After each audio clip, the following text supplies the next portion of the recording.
కేంద్రీయ విద్యాలయ స్కూల్లో బాల్వాటిక 1, 2, 3 గురించి చాలామంది పేరెంట్స్ ఒక డౌట్ అయితే నన్ను చాలా అడిగారు. అదేంటంటే సార్ బాల్వాటిక 1లో 2లో ఆర్ 3లో వేస్తే మళ్ళీ రిజిస్టర్ చేయాలా క్లాస్ 1కి లేక ఆటోమేటిక్గా ప్రమోట్ అవుతారా అని ఈ కమెంట్ అయితే చాలామంది పేరెంట్స్ నన్ను అడిగారు.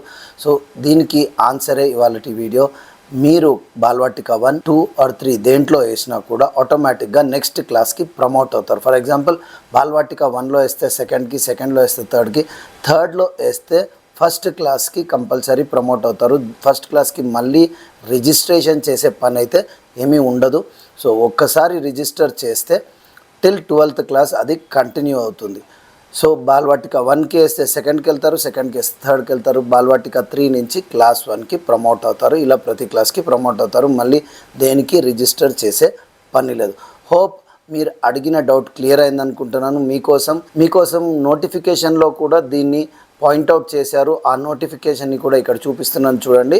సో దీంట్లో కూడా క్లియర్గా ఉంది, బాల్వాటికలో జాయిన్ అయితే నెక్స్ట్ క్లాస్కి ప్రమోట్ అవుతారు. దానికి ఎలాంటి రిజిస్ట్రేషన్ అయితే చేసే పని లేదు. సో మరిన్ని ఇలాంటి ఇన్ఫర్మేషన్ కోసం నా ఛానల్ని సబ్స్క్రైబ్ చేసుకోండి. అలాగే నచ్చినట్టయితే ఒక లైక్ అయితే కొట్టండి. జై హింద్.